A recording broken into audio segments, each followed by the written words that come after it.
goodness. Welcome back to the seminar, 40 Reasons Why We Could Be the Generation. You have your textbooks with you on the brink of the rapture.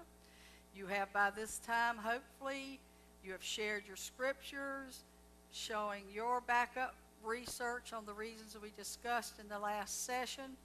And doesn't it seem like these sessions, these days have gone by very quickly, haven't they? I guess because we're interested in the subject matter. Today we're going to discuss reasons number 26 through 36. Reason number 26, percentages of Bible prophecies fulfilled and the statistics surrounding the possibility of this fulfillment are staggering and inconceivable. Some of you have heard me give this example before if you've ever been in any of my seminars, but it's the best one I can find, so I'm going to give it here.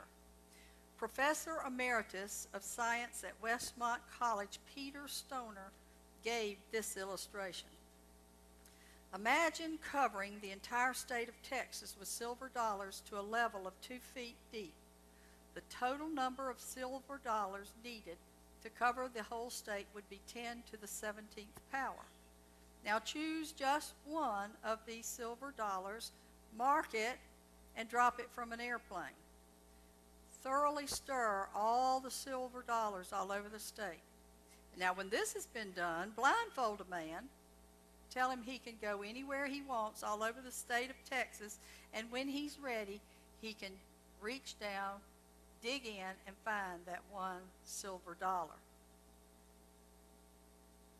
What do you think his chances are? Well, his chances of finding that one silver dollar in the state of Texas is the same chance that the prophets had of even 8 of their prophecies being fulfilled in one man.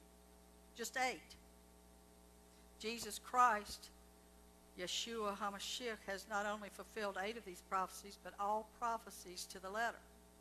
The fulfillment of these 8 prophecies alone, Professor Stoner concluded, proves that God inspired the writing of those prophecies to a definiteness which lacks only one chance in 10 to the 17th power of being absolute. Hundreds of such prophecies in the Bible have come to pass. And as I said, with reference to the 48 prophecies about Jesus' first coming, all have been fulfilled. That's enough to make me want to pay close attention to the rest of the prophecies, because you can bet the farm the rest of them will come to pass exactly as prophesied. Revelation 22:12, and behold, I'm coming quickly, and my reward is with me to give to everyone according to his work. Dr. Perry Stone reports this. Over 70% of the entire gospel ever preached on earth since Jesus has been preached since the 1900s. 70% of that 70% has been preached since 1948, the rebirth of Israel. 70% of that 70% has been preached in the last 70 months. Reason number 26, percentages of Bible prophecy fulfilled and the statistics surrounding the possibility of this fulfillment are staggering and inconceivable. Reason number 27, the Bible codes have been discovered and are being unlocked. What are Bible codes? Well, in short, Bible codes are equidistant lettering that crisscross the Torah, or the first 5 books of the Tanakh, or the Old Testament as we call it. And it's known as equidistant letter sequences. Now, Dr. Paul Crouch of TBN puts it this way. He says the Bible is a giant crossword puzzle from beginning to end, and there are secret codes crisscrossing the entire text vertically, horizontally, and diagonally. It's kind of like a Bible within a Bible.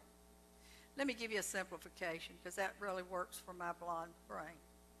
You go to a restaurant, you're with your kids or your grandchildren, they give them a mat, and they give them some crayons. And there's a little game on there, and there are words, and they have to find the words, and they can be this way, or this way. Well, that's what, now you got the idea of what a grid looks like. Many scientists have believed there were secret codes hidden in the Bible. The most notable was Sir Isaac Newton, who spent over one half of his life trying to find the hidden codes in the Bible. These codes have now been discovered, and there's software available that even you and I can search out the codes. Again, I write quite a bit about that in your textbook on the Brink of the Rapture, and I give a lot of examples, and many of them will blow your mind. I know they did mine. Reason number 27, the Bible codes have been discovered and are being unlocked. Reason 28, this is another one of my favorites. The pure Hebrew language has been restored. Why is that important? Zephaniah 3:9. For then I will turn to the people a pure language, that they may call upon the name of the Lord to serve him with one consent. Rabbi Emeritus Solomon says if you are going to cuss, you have to move to another language, because you cannot cuss in Hebrew, not in the pure Hebrew form. It is a pure language. This language was restored after being a dead language, and it was restored by a Jew, a Zionist, Eliezer ben Yehuda. As a matter of fact, Hebrew is the only dead language that has ever been revived to be spoken by a people, and it is now the language of Israel. The pure Hebrew language has been restored. Check. Number 29, the possibility of a 200 million man army exists today. Revelation 9:16, and the number of the army of the horsemen were 200,000, and I heard the number of them. When John the Revelator saw that vision, there were not even 200 million people on earth when he was alive. So for him to have that vision, he saw every man, woman, and child and everything coming at one time. This was an enormous number for him to envision. And these armies are coming from the east, led by kings of the east. So what nation that is in the east could boast of an army of 200 million men? Well, in 1960, Chairman Mao of China made the boast. He said China could produce an army of 200 million men. China's in the east. That was said in 1960. China has cozied up with Iran, which we know is Persia, Russia, which we now know is Magog, and they need the spoils that Israel has. Again, in your textbook, you can read about this. I go into great detail about what the spoils in Israel are, and one of them will really, really surprise you. It's not one that you're thinking about. Reason number 29, the possibility of a 200 million man army exists today. Check. Reason number 30, the technology exists for the mark of the beast. In Revelation 13:16 through 17, John tells us that a world leader is coming. It's called the Antichrist. Don't be looking for somebody in blue tights and big, A on his chest like Superman. This guy's going to be sharp, good orator, seems like a man of peace, well-dressed, scholarly. Don't be looking for somebody, da-da, here I am, Antichrist. No, this man is going to be a really charismatic person. And it says here that this world leader is coming who causes all, the small and the great, the rich and the poor, and the free and the slaves, to be given a mark on their right hand or on their forehead. And he provides that no one will be able to buy or sell except the one who has the mark, either the name of the beast or the number of his name. The technology now exists for this mark. It's called the very chip or the angel chip. It's the size of a grain of rice, and it can be implanted in human flesh in a matter of seconds. The very chip could contain all your personal information, and you would be being tracked by RFID or radio frequency identification. People are already being implanted with this chip. You find a lost pet, you take it to the vet to see if it has a chip. As the chip says who the owner are, it's a good thing. They're talking about, well, we already know that cows have this chip because they're trying to keep up with mad cow disease. They're talking about implanting this chip in the heel of a baby in the nursery. That way you can't take the wrong baby out of the nursery. They're talking about implanting it in children. If your child gets kidnapped, then it would be easy to locate them. They're talking about putting it in elderly people with Alzheimer's so they could be located. It's not the technology that's evil.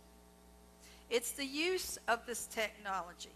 And here we are living in a world that's getting us used to the idea, because who would ever have thought 10, 15, 20 years ago that anybody was going to allow somebody to put a mark on their hand or on their forehead, ladies? Are you kidding me?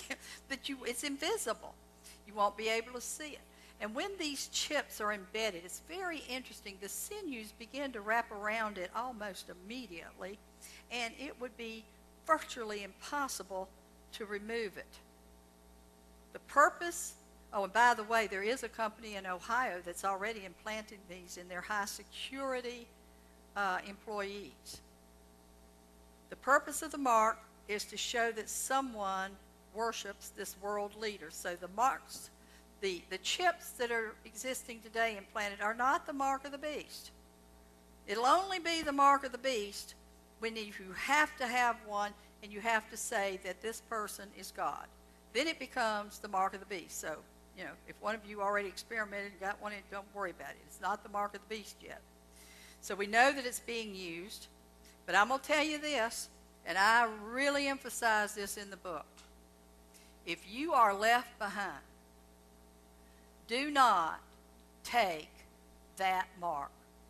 Do not take that mark, because the Bible is clear. If you take that mark, you cannot enter the kingdom of heaven. If you're left behind, you'll pay a price. You won't be able to buy or sell, hold a job. It's going to be rough going. But if you take the mark, you will not go to heaven because you just said someone else is God. So please remember, do not take that mark if you're left behind. And I pray no one within the sound of my voice will be. Number 30, the technology exists for the mark of the beast. Number 31,